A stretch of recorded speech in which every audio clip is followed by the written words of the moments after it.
Namaste.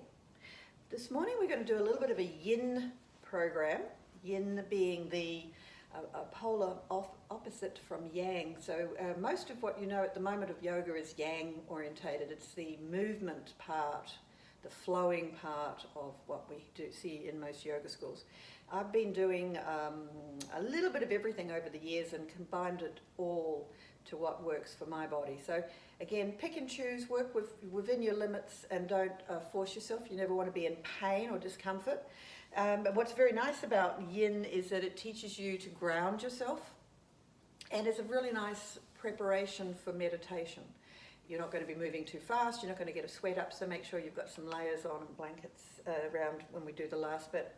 So we're going to sit in hero's pose, and it's simply a matter of sitting back on your buttocks. Now, that may not always work. You may have knee limitation or something going on the ankles. It's not a pose that I would do if you've got any discomfort, but make sure you have got something to be able to bring the floor up in this case and put the bottom up higher. And then if there's still a discomfort, then I wouldn't be doing it. But what it does do is helps to reset the tracking of your knees and give you a better chance of having safer, healthier knees for longer. And I've certainly put that to the practice over years. So we're sitting in hero and we're just going to breathe. So you can have your hand in your laps for the moment. I'm just going to come down a patch and let your awareness come to the breath. So you can have your eyes soft, gaze, or closed. Feel whatever's touching the ground pressing down, and whatever's not on the ground is helping to lift and support us. Keep the shoulders down, the chin in, and breathe. Let the breath come smooth, long, and smooth and out. So it's an inhale and an exhale, both ways, smooth and gentle. Just observing how you are in yourself today, coming into this practice of a Yin preparation, maybe using it to lead into meditation.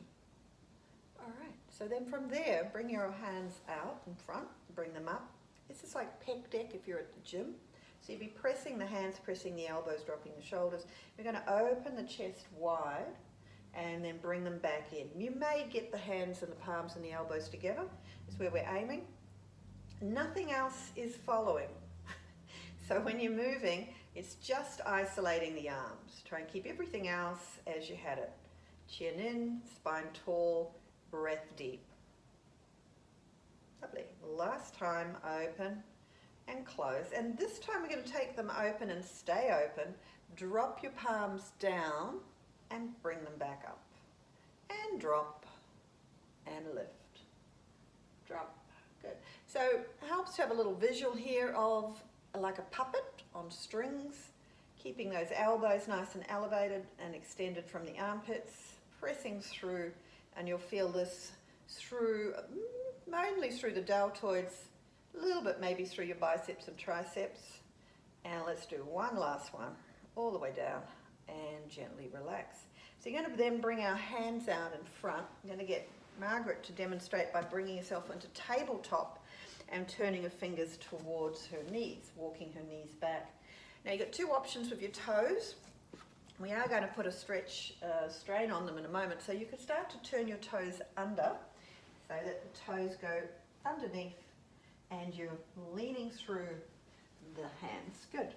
So that's going to help warm up through your wrists, forearms, and then change them. So maybe you can take the backs of the hands down.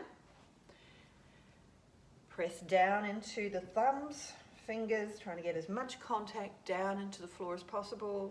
Again, whatever's touching the ground, you press down. Whatever's lifting away, you try and lift and elevate and extend. And we breathe. Good.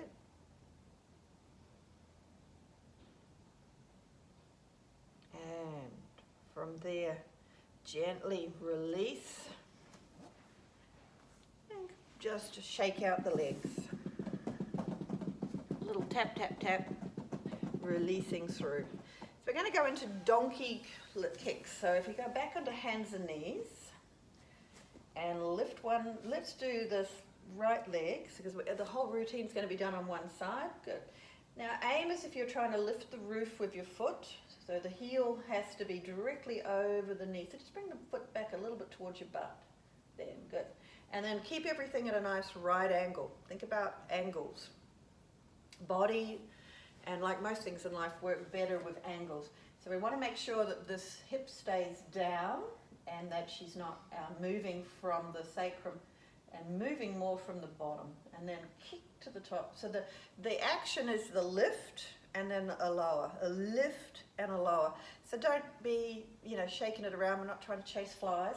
We want to make sure that we get the kick, a lift, and then a down, so that the muscles, now they're working. Good. And then we're going to get Margaret to bring that same leg out gently to the side. She's going to bring it around like a clock face and lean there, and then start to slide into half a frog. So she's actually sliding herself down. Yep, sit. And if you want to go further over on that other knee. So it's a half a frog movement. And full frog is quite tricky, and I suggest you definitely stick with the half for the moment and work up to it. So whether you're on your palms, whether you're on 2 blocks or on the elbows as Margaret's gone, I'll show you a little bit easier version. You could stay up there, or she could put her elbows on the block. I would say that's probably as good as any, because then there's not too much dropping. And it's still an action of pushing back with the buttocks and opening through the groins. So it's yin because you're going to stay there for quite a few, at least 2 minutes, and breathe. And think about what you're doing, and then think about the breath again. Bring yourself back. So yin gives you the opportunity to really focus on how you're feeling. Listen to the body. Open up the body with the breath. Settle the mind with the breath. It's the breath that we need to use to learn to reoxygenate the body.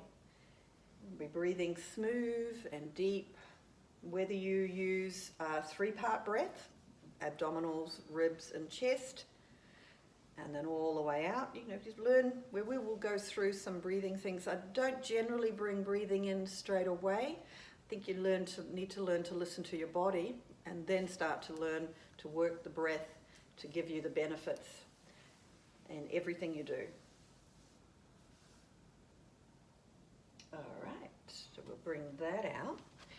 And then we've got that leg coming, same leg you had, coming forward into a dragon pose. So dragon, or a lunge as you may know it. And again, you can use the floor, or you could use hands on top of blocks. That'll take a lot of pressure off through the hips. And key is obviously to keep the buttock line nice and even. It's great. And pressing down. So again, I'll keep reiterating this, but everything that's touching the floor presses to the floor. That's your grounding effect. Anything that's not anchored, you're lifting to get the exhilaration of that lift. Feeling what you're feeling. Changing your moods, changing your breathing, and doing something special for yourself. Putting yourself first for a moment. Lovely. All right. Now we're going to slide that away and keep the leg there, and just straighten the push back so that this leg straightens. Half a monkey pose, or half the splits if you think about it. And if you can straighten the leg, you straighten the leg. We'll start a few seconds or so with the toe pointed, so that'll give that nice extension through the whole of the front of the leg. Good. And then we'll start to pull the toe back, pushing the heel into the floor. Again, making sure that you're bending at the top of your thigh, not at your waist. And then we'll just wiggle the foot around and move it into different directions. Wherever the foot is, it'll have a relation to what's going on in your hip. So think about what you're feeling. Good.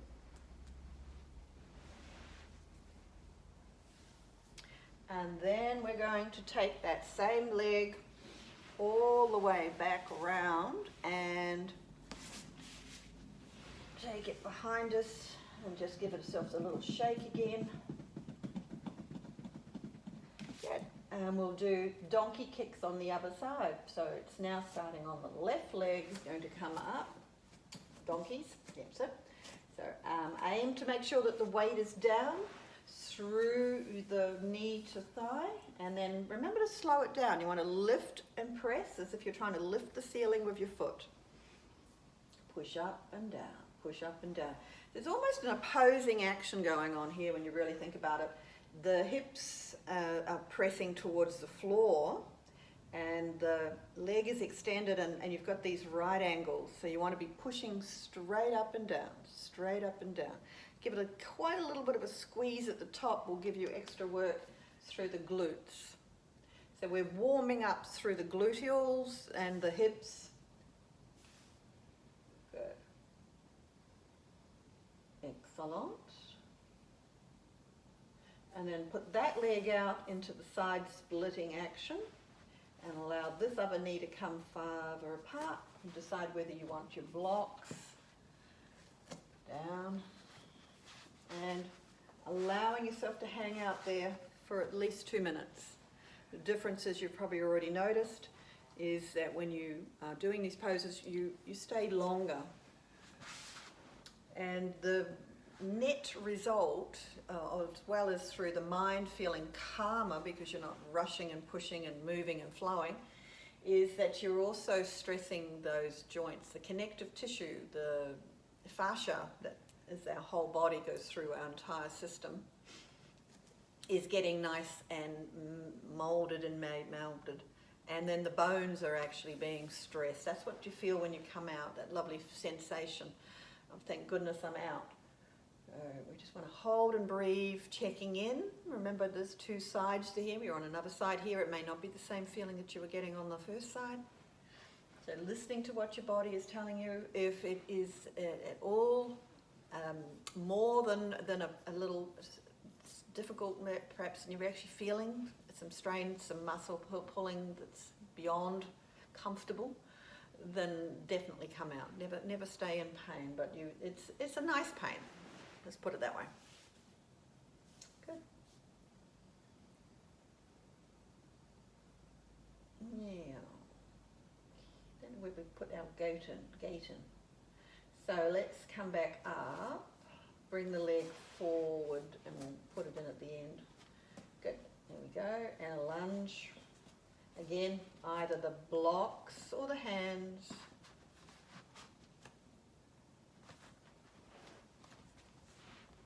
Checking through the hips, making sure the knee is straight over the foot, so you're getting a nice deep lunge or dragon pose.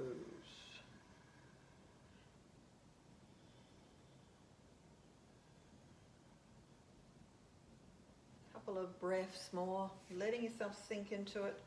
So if you're doing this practice at home and you wanted to add on, by all means pause and stay for a few more minutes. But anywhere in a normal yin class can go anywhere between 2 minutes to 5 minutes. It's the normal holding pattern, and that's an awfully long time. Alright, so we're going to bring the hands over and come down on our elbows on this same side of this foot. Yep. Let it drop.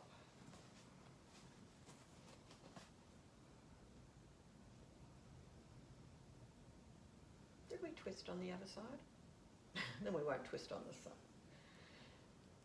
You can also add in a twist in this point, which would be that one, a lot stronger.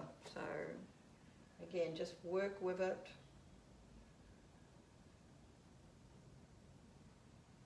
And then let's bring that leg back and out to the side and do our gate pose. So a block near the back of the knee. Make sure your thigh to knee is straight. And just a couple of side bends to start, keeping yourself aware.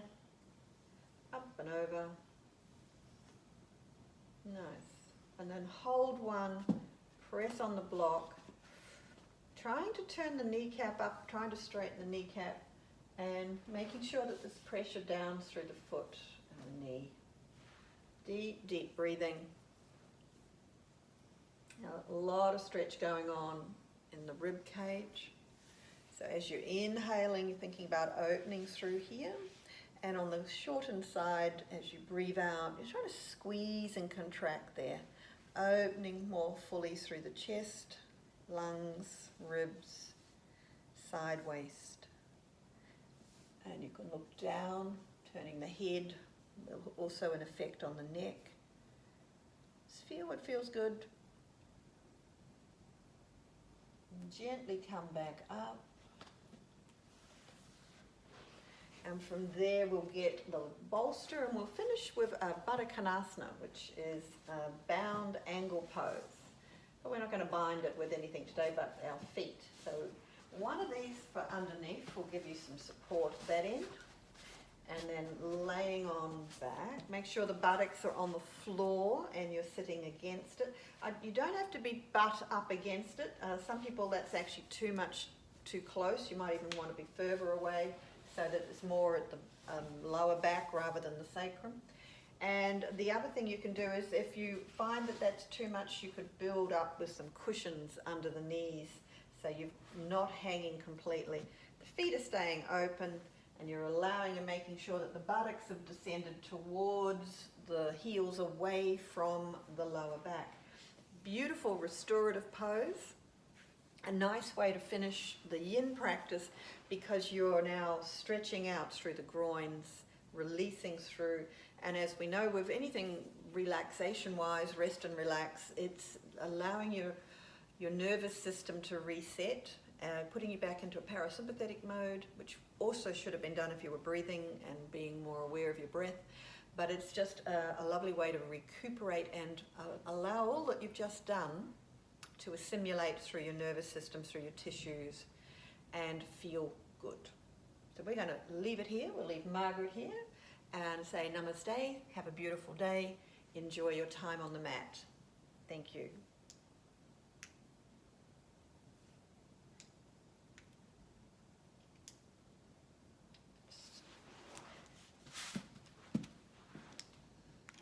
Not stopping again.